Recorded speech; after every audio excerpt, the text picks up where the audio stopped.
Vamos a ver un episodio del, del capítulo 7 del Evangelio de Marcos, a partir del versículo 24.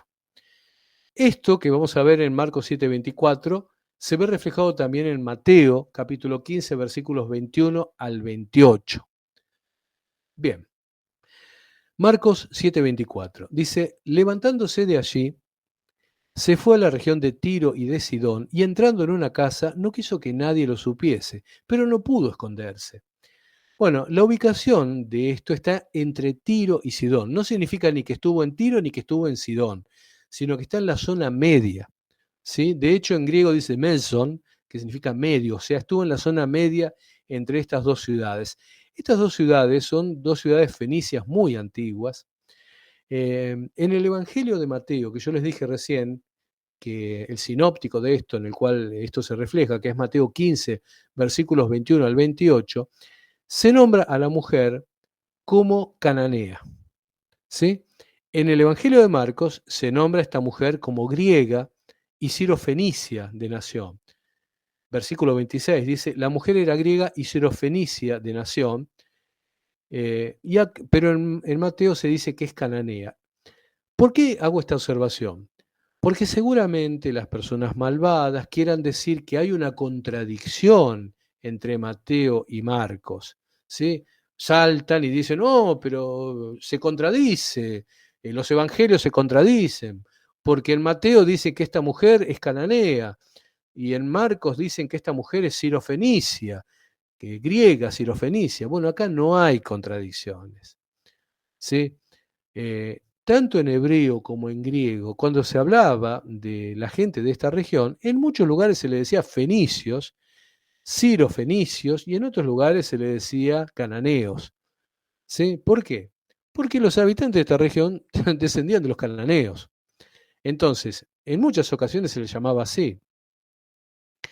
Y alguien dirá: no, pero esto es una contradicción. Y yo digo que no es una contradicción. ¿Por qué? Porque puedo decir que la mayoría de los hispanos, ¿sí?, de México descienden de los españoles. Sé, por ejemplo, también que en México hay muchas raíces indígenas, ¿sí?, propias de las personas que habitaban esa región antes de que llegaran los españoles. Pero los hispanos descienden de los españoles. Entonces, ¿qué puedo decir? ¿Los hispanos de México o puedo decir los mexicanos? No, hay una contradicción. No, no hay ninguna contradicción. Estoy hablando de la misma gente, expresándome de dos de sus posibles orígenes, ¿sí? O por ejemplo, voy a otro extremo, voy a Argentina, por ejemplo, que hay tantos argentinos ahora en nuestro grupo. En Argentina puedo decir que alguien desciende de judíos y que es argentino. Ergo, estoy hablando de mí. ¿Sí? ¿Qué soy? Y soy argentino. Y tengo acento argentino y hablo con modismos argentinos. ¿Y de qué desciendo? De judíos. ¿Hay alguna contradicción en eso? No, ninguna. Puedo decir que alguien desciende de italianos y es argentino. Entonces puedo decir: esa mujer, descendiente de italiano, ¿sí?, que su padre es hijo de italiano y que sus abuelos son italianos, y sin embargo es argentino. ¿Hay una contradicción? No, no hay ninguna contradicción ahí. Estamos hablando de distintas formas en las cuales se puede expresar el origen de una persona. Les quiero decir esto porque a diario veo videos de internet de gente que quiere ir en contra de los evangelios, que pone estas cosas como contradicciones. Bueno, no es una contradicción. Bien, les doy un ejemplo. Éxodo 6:15 habla de el hijo de la mujer fenicia y Génesis 46:10 habla de la mujer cananea, y sin embargo hablan de la misma persona, y la versión Septuaginta en un lugar lo menciona como cananeo y en otro como fenicio. Listo, sirve eso como ejemplo.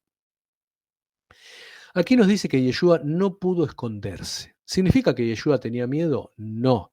Recuerden ustedes que a Yeshua en algún momento se lo había querido subir como rey, ¿sí? No había llegado su momento y él no quería que las multitudes lo levantaran como rey, ni quería confrontar en ese momento con aquellos que habían sido mandados desde Jerusalén. Por eso es que él buscaba no estar con multitudes. Sin embargo, eso no ocurre. él termina siendo reconocido y mucha gente se acerca a él. Versículo 25. Porque una mujer cuya hija tenía un espíritu inmundo, luego que oyó de él, vino y se postró a sus pies. La mujer era griega y sirofenicia de nación y le rogaba que echase fuera de su hija al demonio. Bueno, en Mateo la expresión es más fuerte, dice, Señor, hijo de David, ten misericordia de mí. Mi hija es gravemente atormentada por un demonio. El Evangelio de Mateo nos indica que Yeshua no le respondió de inmediato e intervinieron sus discípulos. ¿Sí? Dice, pero Jesús no le respondió palabra. Entonces, acercándose sus discípulos, le rogaron diciendo, despídela, pues da voces tras nosotros. ¿Sí? Ese es el versículo 23 de Mateo. ¿Qué es lo que decía esta mujer? Bueno, Mateo nos dice que ella se postra ante él y dice, Señor, socórreme. En hebreo, Beibá Beishtahu, o sea, ella se acerca, lo ve tomar, o sea, y le dice, Adoní es Rení, mi Señor, ayúdame. Adoní es Rení. Y ustedes dirán, ¿por qué a Ricardo se le puso ahora que él quiere hablar en hebreo? ¿Por qué dice Adoní es Rení? ¿Por qué mi Señor, ayúdame? ¿Por qué? Porque este texto nos conduce directamente al Salmo 30, versículo 10, donde dice, oye, oh Yahweh, y ten misericordia de mí. Yahweh, sé mi ayudador. Shema Yahweh, Bejanení Yahweh, Aye Esre Li. Si escucharon, Mateo 23, en hebreo, Adoní Esrení, mi Señor, Adoní, ayúdame. Salmo 30, 10, Yahweh, Aye Esrelí. Escuchan ustedes que fonéticamente el sonido es similar, ¿sí? En Mateo no le está diciendo Señor, socórrele, dice Señor, ayúdame. ¿Por qué? Porque en esto se está mostrando el Señor, el Adón, Yahweh, como Yahweh ayudador, ¿sí? En esta mujer hay un reconocimiento de él, no solamente como alguien poderoso, hay un reconocimiento, ¿sí?, alegórico de Yeshua como Dios mismo, como Yahweh. ¿Y por qué me gusta hacer hincapié en esto? Porque ustedes saben que ha surgido actualmente una corriente de personas que niegan que Jesús sea Dios, que Yeshua sea Elohim. Bueno, en este lugar, ¿sí?, se está haciendo alusión directamente a Yeshua como Yahweh ayudador. ¿Sí? Salmo 30:10. Oye, oh Yahweh, Shema Yahweh, y ten misericordia de mí, Bejanení. Yahweh, sé tú mi ayudador. Yahweh, Aye Esrelí, sé mi ayudador. Bueno, esto es lo que le dice esta mujer a él. Adoní Esrení, sé mi ayudador. Versículo 27. Pero Jesús le dijo, deja primero que se sacien los hijos, porque no está bien tomar el pan de los hijos y echarlo a los perrillos. Bueno, vamos a ir ahora a palabras duras, ¿sí? Si yo, Ricardo, llamara perro a alguien que no pertenece a la casa de Israel o a la casa de Judá, seguramente recibiría críticas terribles, ¿verdad? De hecho, no lo hago, por supuesto. Pero si alguien dijera eso, recibiría críticas muy duras. Imagínense si Yeshua hiciera un video de internet y dijese ahora, miren, esta palabra es para la casa de Judá y la casa de Israel, no es para los perros. ¿Se imaginan el alboroto que causaría eso en internet? Creo que le cerrarían el canal. Seguramente, si Yeshua tuviese un canal de YouTube y dijese, esta palabra es para la casa de Israel y para la casa de Judá, no para los perritos, le cierran el canal. Esta es una expresión muy judía de parte de nuestro Señor Yeshua, ¿sí? No nos olvidemos que Él se mueve en la casa de Judá. La casa de Judá se expresaba de esta forma frente al extranjero. Y es una forma dura, si ustedes lo escuchan, pero es una forma correcta en la expresión de nuestro Señor Yeshua. Y no puede borrarse. Ahora, ¿qué es lo que ocurre? Cuando uno lo lee en el Evangelio de Mateo, por esto esto tiene que ser relacionado con los otros evangelios. En el Evangelio de Mateo, Yeshua hace alusión a las ovejas perdidas. Él dice, él respondiendo dijo, no soy enviado sino a las ovejas perdidas de la casa de Israel. En primer lugar, esto nos lleva a elaborar varias cosas. Si esta mujer no es judía, ya que quedó aclarado, es sirofenicia, cananea, y no es de las ovejas perdidas de la casa de Israel, entonces, ¿de qué pueblo se trata?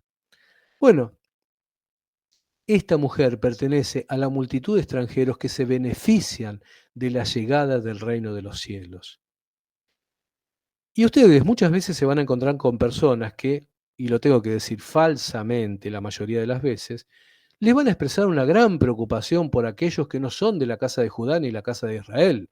Cuando nosotros vamos y predicamos que nos dirigimos a las ovejas perdidas de la casa de Israel, enseguida aparece alguno que dice, no, pero ¿y qué pasa con los que no son ni judíos ni de la casa de Israel? Expresando una preocupación terrible. La mayoría de las veces lo que expresan en realidad es un miedo a no ser parte de las ovejas perdidas de la casa de Israel. Bueno, en este episodio del Evangelio de Marcos tenemos la respuesta para esas personas. Sí, hay un punto muy duro de parte de nuestro Señor, de parte de Yeshua, hablando de los extranjeros como perros. Es más, en ocasiones nuestro lenguaje escandaliza a los cristianos. Sin embargo, dentro de la cultura judía, y yo diría dentro de la cultura divina, las palabras son las que se usan y tienen un significado concreto. ¿Por qué? Porque acá en realidad lo que hay es un lenguaje amable, un lenguaje que está diciendo que aún lo despreciado del mundo, y les aclaro que en la cultura judía los perros eran despreciados, ¿sí? Aún lo despreciado del mundo tiene un lugar dentro de ese pueblo que ha sido rescatado. Para nosotros, la casa de Judá, la casa de Israel y los extranjeros que se sumen son todos iguales. Repito, ya no hay judío ni griego, ya no hay mujer ni hombre, ya no hay goy ni escogidos. Somos todos partes de ese pueblo, de ese hombre nuevo que Yeshua toma y rescata. Incluso aquel que para la cultura de Israel era un perro. Repito, incluso para aquel que para la cultura de Israel y para la cultura de Judá era un perro. Ese deja de ser un perro y es tomado como un nuevo hombre, como un hijo adoptivo de Dios. Versículo 28. Respondió ella y le dijo, sí, Señor, pero aún los perrillos debajo de la mesa comen de las migajas de los hijos. Entonces le dijo, por esta palabra ve, el Shed, el demonio, ha salido de tu hija. ¿Cuál es la palabra específica que genera la liberación? Bueno, para poder entender esto es importante compararlo con el pasaje respectivo de Mateo, donde dice, que sería el versículo 28, 15-28. Entonces respondiendo Yeshua dijo, oh mujer, grande es tu fe, hágase contigo como quieres. Y su hija fue sanada desde aquella hora. Es evidente que la mujer tenía fe en que aún no siendo parte de aquellos a los cuales Yeshua vino a rescatar, podía recibir salvación a través de su misericordia. Versículo 30. Y cuando llegó ella a su casa, halló que el Shed, el demonio, había salido y a la hija acostada en la cama. Por lo que vemos, esta mujer no es ni de la casa de Judá ni de la casa de Efraín. Ella llega a su casa. ¿Sí? ¿Se entiende la alegoría que hay detrás de esto? Nosotros sabemos que hay dos casas, la casa de Judá, lo cual estaba integrada por Judá, Benjamín y Leví, ¿sí? Lo que había quedado en el sur, el reino del sur, y la casa del norte, Zabulón, Neftalí, Isaacar y parte de la tribu de Leví. Todo eso era el reino del norte, la casa del norte y la casa del sur. Pero también hay lugar para el extranjero. Y cuando llegó ella, ¿a dónde? A su casa, halló que el demonio había salido y a la hija acostada en la cama.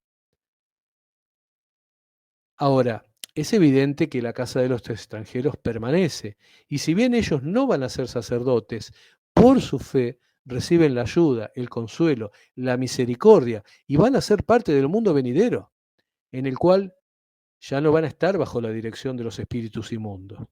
¿Sí? Este es el único registro en el Evangelio de Marcos de un milagro hecho por Yeshua, ¿sí?, a un extranjero directo. ¿Por qué es importante?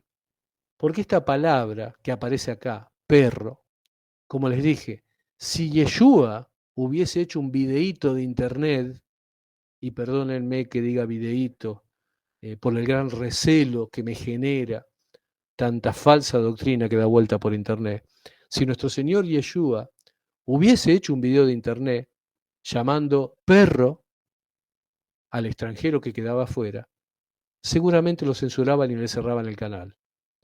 Pero en esto no hay una expresión de desprecio, sino que se está refiriendo a aquellos que ni fueron parte de la casa de Judá ni de la casa de Efraín, pero que sin embargo en la infinita misericordia, bondad y amor de Él mismo, de Yahweh, en su Hijo amado Yeshua, tienen un lugar en el mundo venidero, pudiendo gozar de ese mundo de paz que Él va a traer.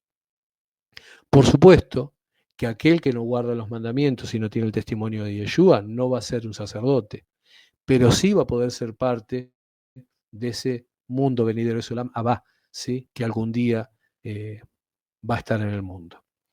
Versículo 31. Volviendo a salir de la región de Tiro, vino por Sidón al mar de Galil, pasando por la región de Decápolis.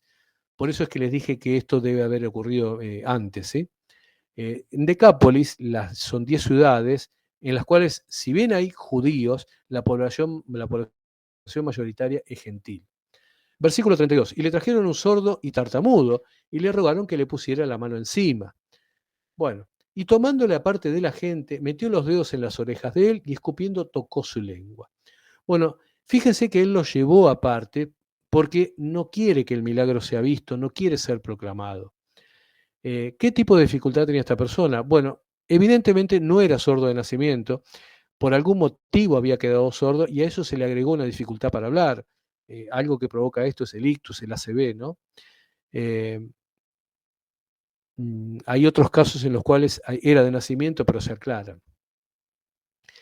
Bueno, si bien esto de los actos que hace Yeshua sorprende, en esto vamos a tener una referencia al capítulo 35 de Isaías. Y miren específicamente Isaías 35:6 dice, cantará la lengua del mudo, porque aguas serán cavadas en el desierto y torrentes en la soledad. Esto de cavar aguas, ¿sí?, en el desierto, fíjense que él dice que metió los dedos en las orejas de él y torrentes en la soledad y escupiendo tocó su lengua. Seguramente a muchos esta forma en la cual nuestro Señor hace el milagro lo puede afectar, le puede sonar incluso chocante, ¿no? Pero él obra de esta forma, él con saliva toca la lengua de este hombre y eso libera la ligadura que su lengua tiene, ¿sí? Y fíjese que pone, obviamente, el dedo de la mano derecha en la oreja izquierda de este hombre y el dedo de la mano izquierda de Yeshua en la oreja derecha de este hombre, ¿sí? Él cava, ¿sí?, en su cabeza. Fíjense, Isaías 35:6, porque aguas serán cavadas en el desierto y torrentes en la soledad. Versículos 34 al 37. Y levantando los ojos al cielo, gimió y le dijo, Efata, es decir, sea abierto. Esto es arameo. Por eso dice, es decir, ¿sí? Al momento fueron abiertos sus oídos y se desató la ligadura de su lengua y hablaba bien. Y les mandó que no lo dijesen a nadie, pero cuanto más les mandaba, tanto más y más lo divulgaban. Y en gran manera se maravillaban diciendo, bien lo ha hecho todo. Hace a los sordos oír y a los mudos hablar. Sé que en estos tiempos, como nosotros los creyentes en Yeshua recalcamos y reafirmamos la cuestión de los milagros como uno de los elementos que muestran que Yeshua es el Mesías, el Mashiach prometido de Israel, sé que en estos tiempos parte del judaísmo rabínico ha salido a decir, no, que no es necesario que el Mesías hiciera milagros. Claro, porque ellos proclamaron como 20 Mesías que no hicieron ningún milagro. Nuestro Mesías sí hizo milagros. Por eso ahora proclaman que no es necesario que el Mesías haga milagros, porque de hecho, seguro que el antimesías que ellos van a aceptar no va a ser ningún milagro verdadero. Bueno, ¿por qué la gente dice bien lo ha hecho todo? Porque se cumplen las profecías de Isaías. Les recomiendo la lectura de Isaías 35 y muy específicamente los versículos 3 al 6, donde el versículo 5 dice, los ojos de los ciegos serán abiertos y los oídos de los sordos se abrirán. Por eso Yeshua dice fata, es decir, sé abierto, ¿sí? No hay mucho tiempo, así que les recomiendo a ustedes la lectura. Isaías 35, 5, ¿sí? Los oídos de los sordos se abrirán. Marcos 7:34, efata, sea abierto.